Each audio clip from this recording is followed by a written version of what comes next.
They've never condemned a single one of those endorsements from Hamas, which means that they quietly accept that. Over 70% of hate crimes in Canada are targeted upon less than 1% of our population, our Jewish communities. We have an immigration system that has been abused by some of the worst actors and worst offenders in the world. Hello, everyone, and welcome to another episode of the Western Spirit podcast from Israel. Today, we have someone very special with us, Shuvaloy Majumdar. I hope I said that right.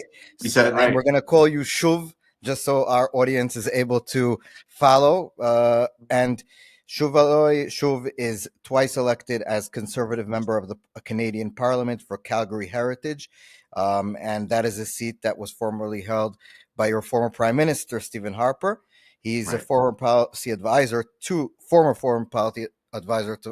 Mr. Harper, and you sit on the House of Commons Foreign Affairs Committee. And the way I got to Shuv is through actually watching him give amazing speeches in the parliament in support of Israel and the Jewish people. Your speech on October 7th, the anniversary, was truly touching. And your speech also condemning the current government in Canada's recognition of a Palestinian state, and the way it made us feel here in Israel was heartwarming, I would say. So, Shuv, it's an honor to speak with you. It's an honor to be here, and if I provided a little bit of comfort as our brothers and sisters in Israel turn from one year to the next, I'm pleased to have contributed that. It's a warm introduction. It's really nice to meet you, Ariel. How are you? Likewise, and I'll say to all our guests, to all our listeners and viewers, go Google your name and this speech. I guess October 7th or something like that. It was a really good, nice speech, and it was cool that everyone applauded. I don't know exactly how it works by you guys. By us, only when Trump comes, you're allowed to applaud. So it's against protocol. So, but when Trump comes, there's no protocol.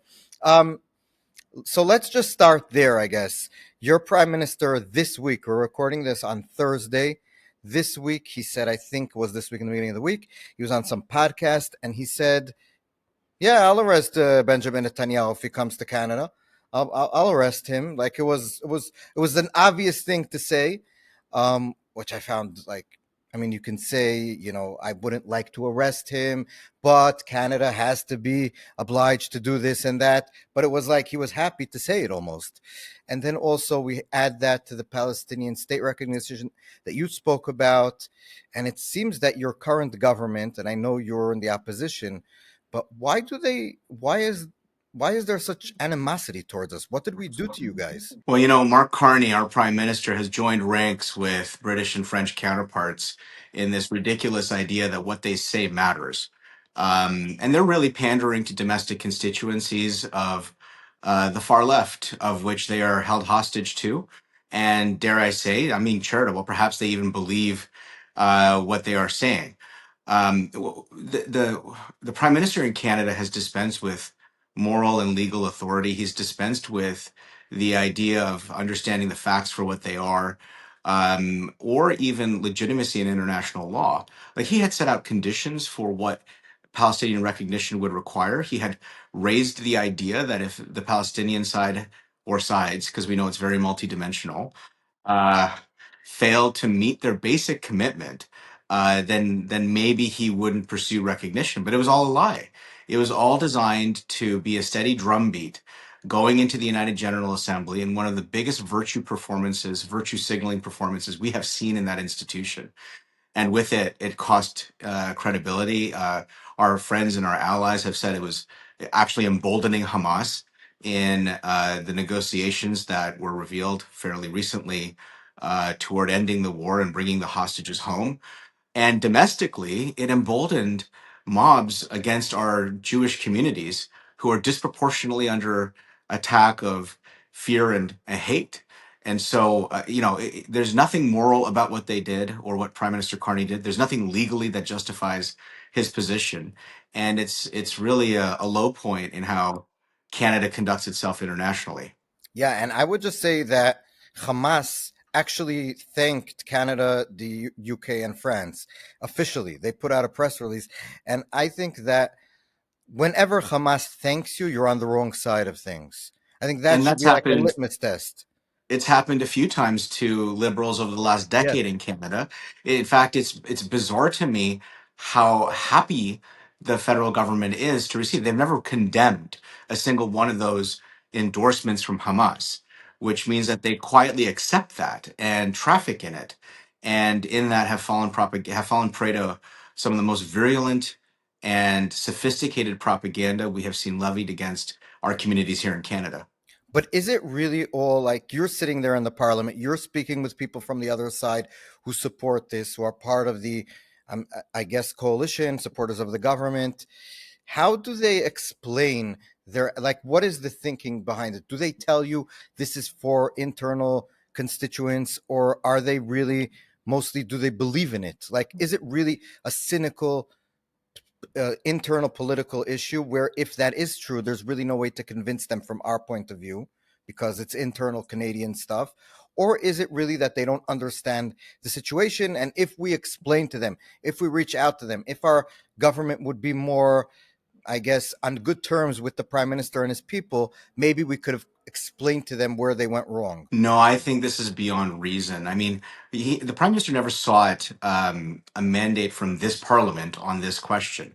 In the previous parliament, Prime Minister Trudeau had gone in that direction of recognition, but fell short because he was held back by a fierce opposition and members of his caucus. But today, Prime Minister Carney's Liberals are, maybe there's a small part of them that are willfully negligent, but a vast majority of them know and understand precisely what they're doing. They have access to the analysis of the government of Canada. They have access to the critiques of the opposition. They have the opportunity to be briefed by all kinds of organizations and groups and to collect their own perspective.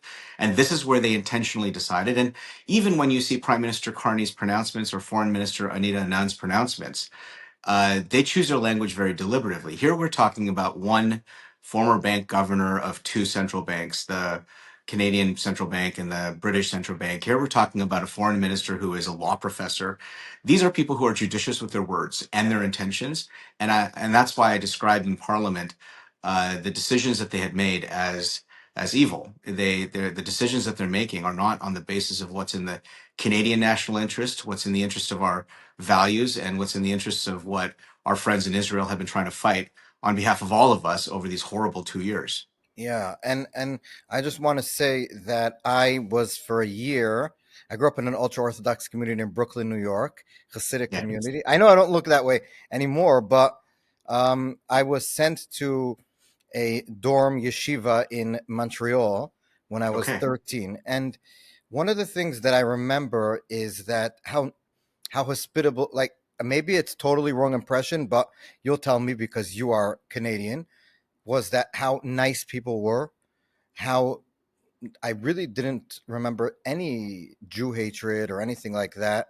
And how Right. much, whenever I said, like, my mom's from Israel and we spoke about it a lot, people were very supportive. And even if they had criticism, it wasn't what we're seeing now, these past 2 years, and maybe even more. I don't know. But for sure, these past 2 years in the streets of Montreal, I mean, I have friends there that see these protests and they told me it's horrible sometimes. How do you, what happened to Canada? Can I ask you, if you, before I answer that, and I don't mean to age you, but what year would that have been for you? I'm 37, so that would be like 2006, 7. Correct. Look, in 2006 and 7, it was a very different Canada. Even in the last contest that Israel had to face down with Gaza in the early 2010s, if I might, 2013, 2014, we never saw protests of this variety, this kind of attack on our communities. Over the last decade, and this is principally after Prime Minister Harper left office and Prime Minister Trudeau came into office, over the last decade, we have seen an unprecedented spike of hate crimes across our country. There's been an over, let's say, 416% increase in hate crimes in Canada. Now, of those hate crimes, over 70% of hate crimes in Canada are targeted upon less than 1% of our population, our Jewish communities. This is an incredible statistic because this is what has happened to the country over the last decade. Much of it has been because we took an immigration system that you had been able to experience that was the envy of the world. People from the world over were able to come to Canada, integrate successfully, dream about a positive future in partnership with their fellow citizens. And all that got broken because of an immigration mess that was created by Justin Trudeau's government and now continued by Mark Carney's. And that immigration mess took away a balance, a formula that Canada had succeeded at across liberal and conservative governments for decades. It was about making sure that immigrants that came to the country, like my own family did in the late 60s, immigrants that came to the country would be able to access housing stock so they could dream of owning and buying a home and starting a family. They would be able to access healthcare, even though we have universal healthcare, but we've had problems in terms of access. It's a big bureaucratic system, and needs help, and that they would be able to access good jobs, jobs that would allow them to save and plan for the future, and think about their own prosperity as a prosperous country. That formula has been broken by a series of policies over the last decade that has created mass anxiety, social unrest, and frankly, we have an immigration system that has been abused by some of the worst actors and worst offenders in the world. Can I just So interrupt you for 1 minute? Just please to do. does Yes. that mean that you brought in or allowed to come in people from places that don't really like Jews? Is that basically what you're like? A lot of people came into Canada who weren't vetted in the sense that, just on the basic, do you hate Jews? Do you hate Canada itself? Like we see on these protests, it's not that they're just against Israel. They're burning Canadian flags and in America, American flags and everything. These are people that aren't that weren't born mostly in Canada. Is that what you're saying? Yeah, exactly. I mean, look, there's a lot of immigrants that have come to Canada that are students that came from parts of the world that have no issue with these things. Well, what has happened is that we've had a failure to marry up our cultural integration with our immigration. And our immigration had been on the basis of our shared values of freedom, of democracy, of human rights, the rule of law, of tolerance and respect for one another's. Many people who came to Canada as either economic or political refugees had done so because they wanted to leave the conflicts of their former lands at our border and come to build a home anew. And over the last decade, what we have seen is that because of the mismanagement and the misplanning around this, not only do people come to this country in ways that are not of the right balance, whether it's the refugee stream versus the economic stream, you're also seeing people who live in silos. They wake up and go to sleep speaking one language, watching one cultural set of news outlets, communicating with people back from home country morning and night. Kids who go to school can, live very similarly. Whereas in the past, you'd have people from all kinds of backgrounds encounter and experiencing each other. There were problems, but largely those experiences through junior high, high school taught kids to be able to believe in a common cause, a common country. Alongside that, we've seen the radicalization of our national debate, where the postmodern, post national, woke ideologies, some might say in short form, have now captivated every major institution of the country through DEI or ESG types of policies. This is in the academy, it's in the bureaucracy, it's in the media, it's in the law enforcement, the judiciary, in our immigration system. And you well understand what this ideology has created, this cultural Marxism, as opposed to economic Marxism. It's created a hierarchy of racial grievance based on colonial histories and a lot of performative actions in our country that do nothing to actually treat integration well, but rather create even deeper divisions in our country. Can I then talk about the Jews in your country, because you explained maybe why there's more of an anti. I don't like to say anti-Israel because it's more anti-Jewish, and the reason why I say that is because after Israel did the ceasefire, we pulled out of some of the places. Hamas has been like gathering Gazans they don't like and just slaughtering them in the streets, and there's zero protest now for those Palestinians. And so when I see that, my natural, like, just go to inclination is to say these people did not care about the Palestinians. They cared about them because they were fighting the Israelis, and this was a way to get back at the Jewish state. And so that That's the way I think we should all look at it. I think in a lot of ways it's very, like you said, performative, genocide, genocide, genocide. But when there's real genocides all over the world, no one says anything from these types of people. So, having said that, if you agree with me or not, that's my opinion. Um, Hmm. why? What has been the government's response to the amount of Jew hatred in Canada? So I have friends in Israel now that have moved here from Yeah. Canada since October 7th. So can you imagine that there's a giant terror attack where over 1,200 people are slaughtered, 250 hostages, and the reaction by some people in the world is to move to that place. What do you think brings Canadians of Jewish heritage, of the Jewish religion, to move to this dangerous area where I'm in now from Canada? There are three facts that I like to repeat that are fiercely contested, but really shouldn't be. The first fact is that Israel has the right to exist with Jerusalem as its eternal capital. Now, when I say that fact, it flies in the face of a lot of people who have revisionist colonial history, start the story at the middle, distort its actual facts, and arrive at horrific conclusions. But that's the first fact. We all know that history and historians and geographers would record the indigeneity of the Jewish people, the structures, ancient and modern, that are built, the prime minister's office, the Knesset, the legislature, the Supreme Court, all housed in Jerusalem. So that's fact number one. Fact number two, that is fiercely contested, is that Israel has a right to defend itself, like any other normal country should. Now, in the case of Israel, as you well know, my friend, is that every single time Israel wins a war, it has to sue for peace. And in that is a fundamental bias built into the system that has created anti-Zionist and anti-Semitic policy, whether it's the more anodyne, if I could call it, BDS, boycott, divestment, and sanctions stream, or even the worst form of it, which is the justification of violent resistance against innocent people, as so many people in the mob have described it. But Israel has the right and indeed the obligation to defend itself is a normal fact, but it is fiercely contested for reasons that are, again, born of a deep, deep bias. And the third fact, my friend, is that anti-Zionism is anti-Semitism.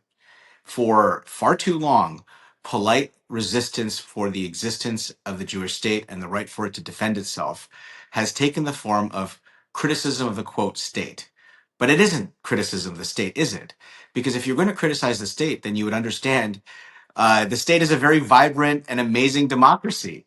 That there's nothing that's said in Israel that's not said anywhere outside of the world in terms of internal criticism. It is boisterous, robust, loud, noisy, and rather quite remarkable because it still offers equal rights to all its citizens. It has people of multi-ethnic backgrounds of Jewish history and Jewish diaspora the world over. It Can I has just? I want to religious stop you there. minorities. One minute. Yeah, I just want to give an anecdote, and then you can continue. Is that sure. President Trump was just here and he gave a speech in the Knesset celebrating his peace achievement. We'll see if that holds. But he gave the Right. speech, and two members of the parliament, the Knesset, one an Arab and the other one is like a radical communist who's in the Arab party, started Hmm. screaming at him. And I Yeah. was thinking about it, like usually in other, when he goes to speak in other places, everyone's like, the American president, we're not going to make embarrassment of ourselves. But Israel's such a crazy place, in a good way maybe, that they feel free to just scream at the president of America, of the US. So Well, continue. it happened to Prime Minister Stephen Harper of Canada when he historically addressed the Knesset as well. It's one of the most remarkable parts of Israeli democracy. If there's ever evidence of a democracy, it's right there, evident to all for all to see. So here's the thing: these three facts, that Israel has a right to exist with Jerusalem as its eternal capital, is central to Jewish life. You can't dispense with that. The fact that the modern state of Israel has a right and indeed the obligation to defend itself, again, is central to Canadian Jewish life. It's not something you can pretend doesn't exist as a core part of the faith and the people here. And third, anti Zionism as anti Semitism is what Jewish people in Canada, have been subjected to through polite resistance over the last decade and now violent resistance in Canada, where synagogues are bombed, school children's schools are shot at, communities are barricaded, specifically Jewish dense communities are barricaded with command centers that have planned harassment. You asked the question about why Canadian Jews feel so insecure that they might want to find more safety in the state of Israel. It is because they are being subjected to a government that has failed their basic responsibility to provide safety for all its people.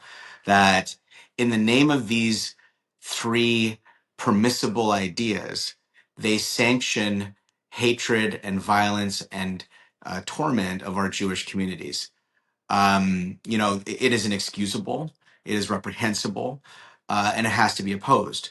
But Canadian Jews should know they're not alone, meaning there's a lot of people. I'm just one of a legion of them, including, my leader, the conservative leader, Pierre Poilievre, who speak bravely and loudly and clearly and plainly about the right and dignity of every Canadian, including our Jewish ones. So, I certainly empathize with so many of our Jewish friends that would want to return to Israel, do Aliyah, build life anew. But my appeal to them is also we can't keep running from the fight when it comes up. We have to fight this fight. We have to dig in. We fight it today. We fight it tomorrow. We fight it the next day and the day after that. And we keep fighting this fight until it's won. And if I can contribute to that as a humble legislator, then that is an honor of a lifetime to be able to participate in that fight alongside our Jewish friends. And Shuv, I have to also comment on something that I saw on your Prime Minister's X account. I think it was this week. He put Yeah. up a video of him going to a Chabad center in some Ottawa. university. Yeah, and I found it. I actually sent a message to a friend of mine because I grew up in Chabad in Brooklyn, New Yeah. York. I Yeah. actually went to the Rebbe's funeral and I got the dollars from the Rebbe as a young child, and so I know all the people. And I said, in my opinion, and again, you don't have to comment on this because this is more internal Chabad things, but I said, there's something very annoying about letting him come because he's using it. He says, I'm pro, I recognize Palestinian state. I'm going to arrest the prime minister, all these things. And then you're able to put up a video visiting a Jewish place for probably, I don't know, a half hour, 45 minutes he was there. And this is the proof that he's okay with the Jewish community. And it belies the fact of everything we just said.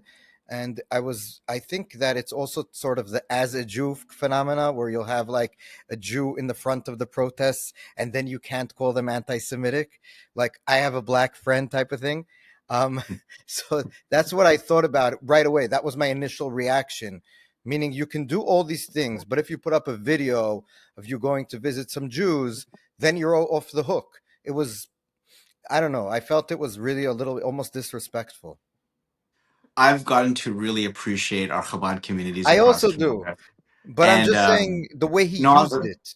let me finish the sentence because I think it speaks to how beautiful they actually are. Meaning, you could abuse them and treat them so poorly, but if you come with an open heart, they're still going to welcome you. They're still going to be tolerant of your failings because they understand that people fail. And out of an appeal to try and make sure that, maybe they can change course or be persuaded differently, it's a genuine act of unyielding love to be able to have that tolerance of somebody who's been so maliciously trying to attack the community. So I appreciate that. My comment about it is that here's a statement of how strong and enduring our Canadian Jewish communities are, and how they existed well before this liberal government, and they will thrive and exist well after this liberal government. So, for the prime minister to go visit a community, I think he's the one who's shameless for after having done and sanctioned what he has done against these communities so viscerally, so maliciously, that he would then go to a Chabad center and pretend all is well. It says more about how craven and shameless he is than it does about the beautiful dignity of our Jewish communities. Yeah, I agree.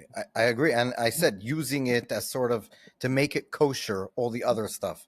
Um, so we've spoken about all of these problems, I guess, in Canada and things that it's not just problems, it's things that are man-made, meaning the way the country treats its Jewish population is something that can be changed very easily, right? It's a matter of policy. The way the country treats its ally here where I am, it's something that's a decision by your leaders, and a bunch of other things internally, by the way, that I don't want to get into in our podcast. But you would think that, and I spoke to you about this earlier, is like, I so appreciate Pierre Poilievre. I'm allowed to say that because I don't cover Canadian stuff in the news, so I don't have to be objective.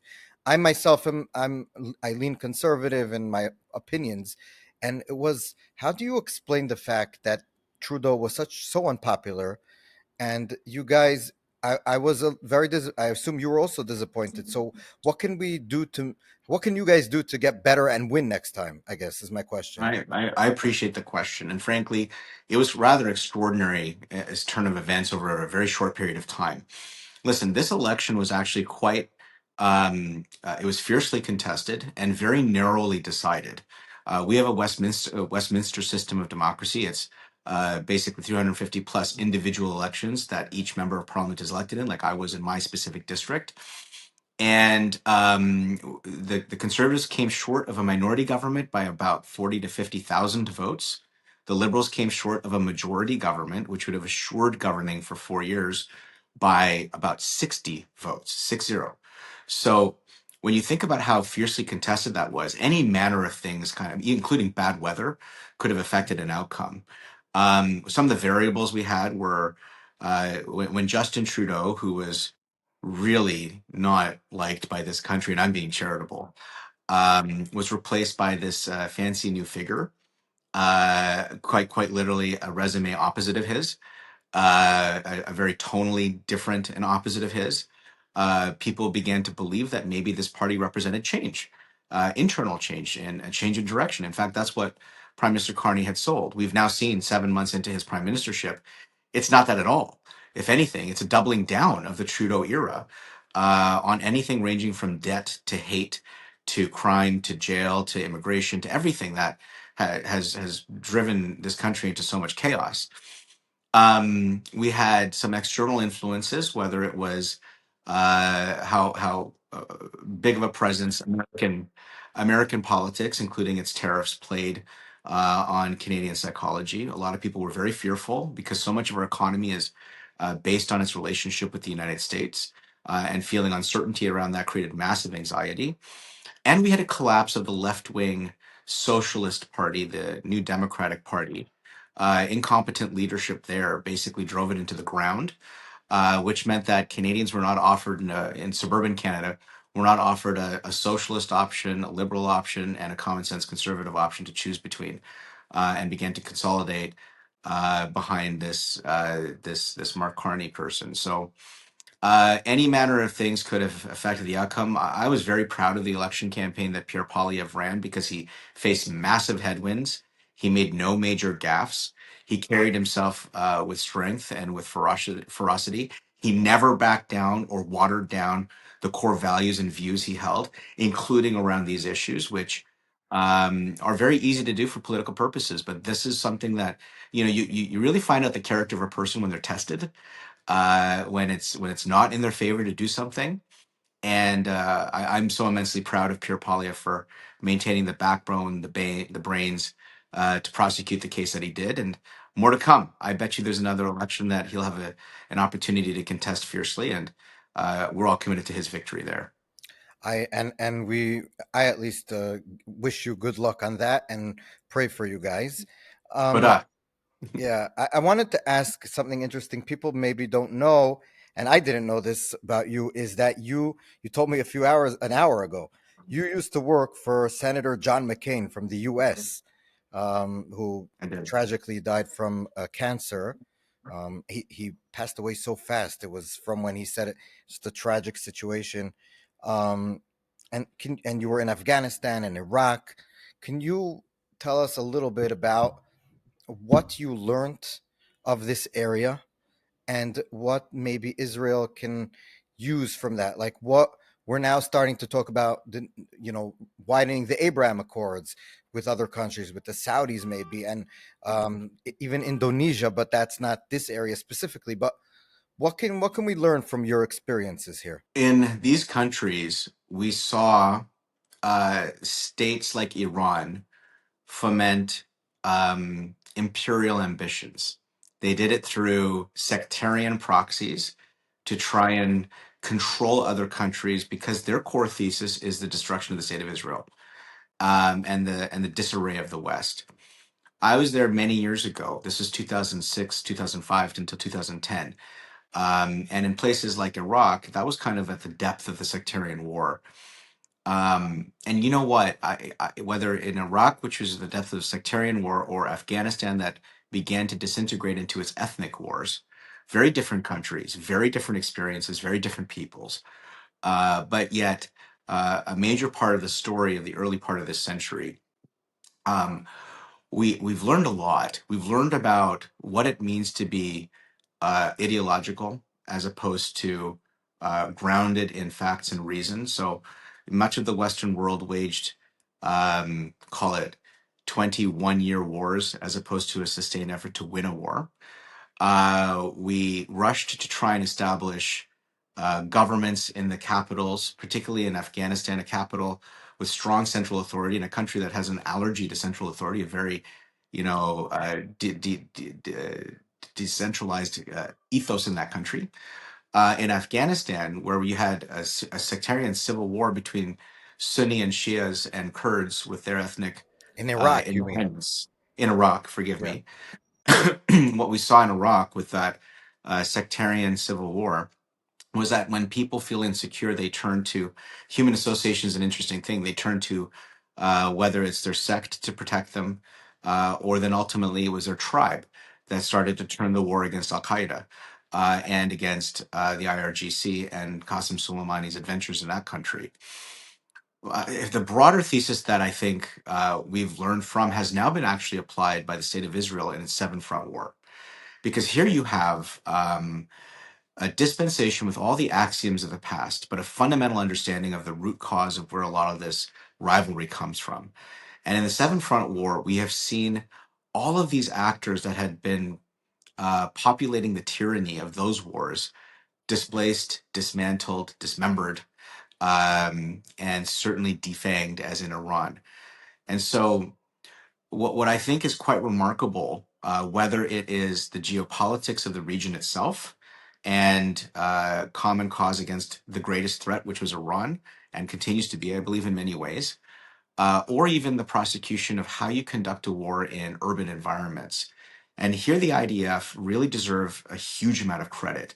They fought gallantly at great risk to themselves under hellfire and hate and propaganda, and they have delivered a victory for the Israeli people in the Western world that is undeniable. When we remove ourselves from the heat of this moment and study what this war was, whether it was defanging Hezbollah or confronting the Houthis or seeing the end of the Assad regime or watching the Iraqi militias take bended knee, realizing they can't continue this fight, or seeing Iran's nuclear or ballistic arsenal being dismantled and set back by many years, or by even in Lebanon, watching actors that are more committed to developing normal relations with Israel begin to emerge. On that side of these last 2 years, it's a really genuinely incredible story. It's also set in what has been happening in the last 5 to 6 years with the normalization of Israel with Arab partners. We're not talking about Egypt and Jordan, in which there was an uneasy peace and some basic understandings. We're talking about the Gulf region. These are not Levantine Arabs, these are Gulf Arabs. They have a very different experience and a very different worldview. And the reformers of the region are the monarchs of the region. I mean, principally, Saudi Arabia has been going through extraordinary change toward modernity under Mohammed bin Salman. And anybody who underestimates the direction that he has taken is misunderstanding the fundamentals of what the kingdom is going through today and what it means for that young generation of Arabs that are growing up with a different idea and a different aesthetic. But the real credit belongs to Abu Dhabi and to Sheikh Mohammed bin Zayed but also the founder of the state, Sheikh Zayed, who now we've learned that, had an exceptional vision for his country and his people, he was an illiterate man, but deeply wise, who pursued knowledge for his people, who pursued rights for his people. And when you look at the parallel histories of Israel and the UAE, each generation experiences so much progress. Israel's emergence as a middle power, a technology nation born from dealing with solutions to complex problems, security or otherwise, and the United Arab Emirates, who through their total focus to achieve greatness, to have ambition, to be a successful country that is focused on prosperity, trade, peace, and tolerance. Time and again over the decades, the UAE has been setting benchmarks for tolerance and pluralism that are frankly astounding and have been underestimated. And so, through the birth of the Abrahamic Accords, that Israel was able to forge with the UAE and their partners, Bahrain and others, principally to begin with. A friendship, by the way, that has continued through horrific 2 years, that has continued over these years, where you have in the Emiratis a partner in humanitarian assistance to Gazans that are dealing with very difficult times, but also have the solution for how maybe perhaps a new generation of Palestinians could be raised on an education curriculum that's focused on peace and not on hate. Um, so I'll stop there, but I think in my understanding of the last 20 years, we're seeing tectonic shifts changing. We're seeing a world that is also changing greatly, where so much of the locus of growth and power had principally in the Western world. I'll conclude with this. The next half century of growth will rest in the Indo-Pacific. And for anybody who wants to understand the Indo-Pacific correctly, it's not just the Indian Ocean or the Pacific Ocean, it's also the Arabian Sea, the Persian Gulf, the Red Sea, Yes. and onward. I'm going to So ask you one question about the massive things. Indo-Pacific in a second, but I just want to say something interesting on the UAE, which I think we should all keep in mind as people in the West, which is to me mind-blowing, is that I saw not too long ago a video of their foreign minister. I don't know if he's still there, but and Yes. he was at a conference. I'm sure you know what I'm talking about, and he said, like, when we have Muslim Brotherhood people, we understand their danger, and we fight them. We know how dangerous they are.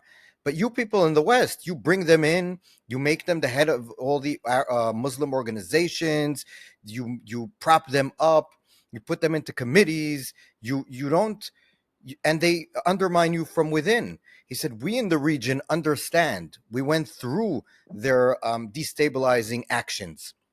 You guys in the West, you don't know what you're getting into. How do you agree with that people in the West, especially on the left side of things, look at the region as uh, everyone's the same, and therefore, it's a sort of even racism, but like a left-wing racism that you're not allowed to say it's racism, that they look at everyone who's an Arab or Muslim or whatever, that they're all the same, and therefore there's no reason to discern between ideologies, between peoples. Do you see that kind of dynamic happening in Canada too? Sheikh Abdullah bin Zayed, the foreign minister, is a really remarkable person. I've had the honor of meeting him a number of times. And he is as blunt in private as he is in public and as consistent in both. And I find that quite remarkable in a world where people tend to speak out of both sides of their mouths. He does not. And the clarity of perspective he had provided the world as Europe particularly began going through this descent of pandering to the idea of ethnic or religious clusters as opposed to individual identity. I think that's where it began to really break down in the West. I mean, there is a liberal racism. I'll say it. I've got colleagues of mine in Canada who call it that as much, where they pander to the orthodoxy around some people who purport to speak for an entire people, and they actually rule their own people through coercion and intimidation. Because anytime you have a heterodoxical perspective, anytime you have a dissenting perspective from the orthodoxy, the people who can only speak for an entire like millions of people in some cases, those people get marginalized, sidelined, harassed. And if you need evidence of it, just go on X for 5 seconds. And anytime you see somebody who has a dissenting perspective, see how the crowd, the mob descends on them. Mob rule is not the rule of law. And that mentality, that idea of class warfare, of hierarchy, of racial grievances that have to be pursued through social justice, has resulted in a broken Western order. I think we're in the beginning of a reclamation of that. I think people are beginning to wake up, and I think they understand that the antidote to this social justice ideology is actually social mobility for every individual person based on their merit, their hard work, and their ability, and nothing else. And so I'm encouraged in seeing that, particularly among millennials, and hopefully more and more people as the months and years proceed. Shalom, Israeli friends. I'm Nikos from the Ayn Rand Institute. For 2 years now, you have been told that your grief doesn't matter, that your struggle to survive is a quote genocide, and you've been told that you must sacrifice yourselves for those who wish to destroy you. So it's time we asked, what kind of ideas produce such poisonous views? What motivates those who stand with your wannabe destroyers? And I know something about all this. Because for decades, I used to believe those same anti-Israel myths. But some years ago, I decided to focus on the truth instead. And since then, I've been committed to fighting by your side. On December 19th, join me and a group of speakers who will make the case for Israel's right to exist more forcefully than you've ever heard before. Click the link to register. Remember, soldiers and students attend for free. See you in Tel Aviv. I totally agree, and I've spoken like a true conservative, so thank you Yeah. for that. I there's a lot less of that kind of speak on the right, at least in the U.S., and I love hearing it from people around the world. Last question before I let you go. You mentioned the Indo-Pacific, and one thing that I've found interesting is, and I've told my the people in the government here, that it's a shame that in Israel we don't speak to the Indian people in India. And the reason is that they're, I think, the fourth largest economy in the world. They're the country with the most people in the world. They surpassed China long ago at this point. Yes. And they also love Israel. And it's true. And the way I understood this was, I'll just give 1 minute story I think you'll like, is that after October 7th, the entire construction industry of Israel stopped. The reason being that all the workers are Palestinians and they weren't allowed to come in. And Right. so, for example, on my block, we have a bunch of buildings undergoing construction. It all just stopped. And Israelis couldn't work because they were all called up for reserves. So you had Right. no able-bodied people to work. And the government tried to find a solution. No Western countries obviously wanted to help and send people and allow people to come to work here because of the security situation. The only Right. country that helped and worked to bring workers from who wanted to come was India, and thousands of people from India were here. And my block now is full of Indians from India, who are amazing people. They're with us in the supermarkets, and they come for 2-3 years. They work and they come back. And so I interviewed the CEO of the company that is the largest company that brings Indian workers to Israel. And it was I thought like a really mundane interview that I just put up on my YouTube, and it exploded. It got like Yes. 190,000 views within the first week. And the amount of comments and emails I got of people from India, we love you, we're with you, we support you. And at that moment, I just did screenshots and sent to all the ministers of the government here. I was like, we have to talk to them. And so, as someone who knows the region, and you worked in a think tank that also studied this region, what do you think is, first of all, the reason why they love us so much there, and what can Israel do to, I guess, cultivate that relationship in a better way? Great question, and delighted to answer it. Um, in the immediate term, we'll talk about the founding of the modern states of Israel Yeah, and the Republic of India, the which were at the same year, same pretty time. much. Yeah, Well, it was built into the same period of decolonization, and the issues of disputed borders and unrequited identities and states that were built to protect minorities are very parallel to one another. You could see the same Western policymakers were making the same decisions for decolonization of these lands. And you can see it in conflicts ranging in both of the countries or similarities. So over the last 70 years or so, common cause, common threats from the common source has been a principal source of strategic unity.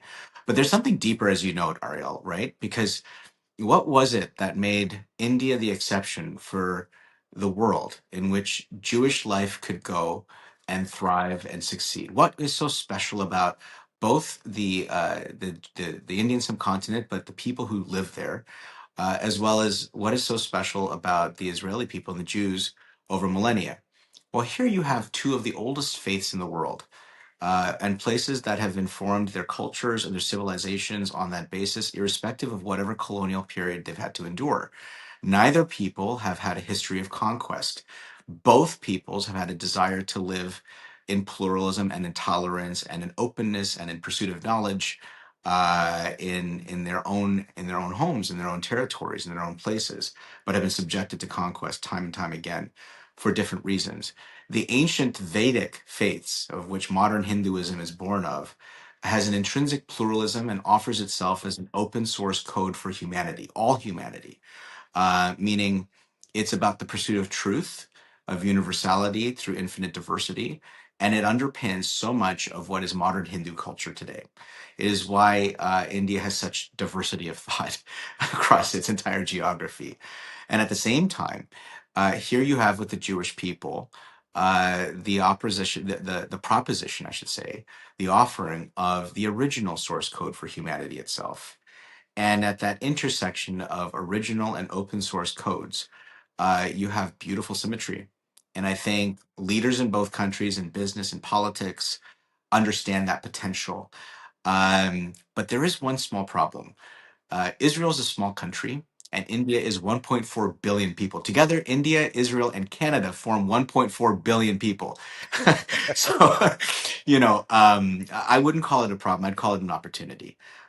Because here, this is what I think is the opportunity for great growth, great kinship, great understanding, and hopefully a contribution for the next half century are on the basis of individual dignity, universal freedoms, unleashing not only free enterprise, but also the kind of security that the world requires in an age of rivals that are not just Iran, but Beijing and Moscow backed. And with reorganizing supply chains and disruptive technologies and all of the things that are happening in our modern world, a partnership that needs to be even more deeply realized, more deeply cultivated, and I would love to see my country, Canada, play a big role in being part of that story. And can I just say one thing? There's two things that I think makes the Jews and the Hindus alike. Two similarities. Number one is that we have large diasporas all over the world, in the West especially, so east to west. So we have our base in the east, but we're all over the West, and in turn that makes people hate both Hindus and Jews in a way because we're like the others. You see that in the US where there's a large spike in anti Hindu hate. I don't know how it is in Canada, but you do see in America, it's definitely there. And you see it on every post. For example, the head of the FBI, Kash Patel, made Happy Diwali. I forgot the name of the holiday, so help me You here. said it right, Diwali. That's right. Diwali, and he was with thousands of anti-Hindu responses, and I was in shock. But it is something that is definitely happening more and more. And the second thing is that both Judaism and Hinduism are not proselytizing religion, so we don't want to force ourselves onto others. Like no one in Judaism says you must be a Jew to be a good person. You must be a Jew to go to heaven. There's no talk like that. And Hinduism also does not accept pretty much that there's no need for other people to be Hindus. We're Hindus. We should worship the way we want to worship. You do your thing, and we're okay. As whereas most of the other religions, especially where we're fighting, the people who we're fighting are part of radical Islam, where they want everyone to be Islam, and not just Islam, the exact Islam that they worship. And so in those two ways, whether it's the war in Pakistan, in India, or between us, Hamas and Hezbollah and Iran, we have the same type of enemy, but also the same type of outlook, right? It's a really stunning perspective that you've revealed here, because what underpins our democratic civilization, what undermines our democratic civilization, is exactly what you've described. It is the idea of, in Hinduism and ancient Vedic teaching, of infinite diversity, but in pursuit of common unity. And that is the same is true for so much of the Jewish faith. You don't have exactly a central repository of what it takes to be defined as a Jew, nor do you have a central repository for what it takes to be defined as a Hindu. But underneath that is the basic idea of representative government, of equality before the law, of tolerance of other perspectives. Uh, this is the civilizational quality that totalitarians, whether they're of the woke left or the terrorist fascistic movements in the Middle East or elsewhere, have in common. Tyrannical movements hate the idea of that kind of inherent equality and individual dignity. And we are part of an eternal battle in making sure that the light overcomes the darkness, which is a core part of Jewish teaching, but also celebrated in Diwali, which Festival is of Lights, the right? triumph of Festival of Lights, of the triumph of good over evil. Yeah. So I just in closing want to say that in that whole issue, I've been really trying to push people here to be open to talking with our Hindu friends, meaning in their language and understanding them. And India is such an important ally, and we just keep on not, in my opinion, giving it the attention it deserves. So I think it's important that we spoke about that here, and also to the Hindu community in communities in the West. They're natural allies of the Jewish people, and we should cultivate that in people to people type of conversations. So I want to end on that because it's a positive note. So finally, we got to something positive, and I want to say your name in the fullest. So Shuvaloy Majumdar. I hope I said That's that me. right. You said it great. I also get Jewish names wrong, so don't worry about that. Um, I I, don't. I I totally appreciate your time that you had with us. I know it's late in where you are, so go to sleep. And it was a lot of fun speaking with you. And you're doing such important work. Anyone who watches this can and listens can understand why I believe so. And thank you so much. It's been a pleasure. Tov, toda. It is very nice to talk to you, Achi. Toda rabah.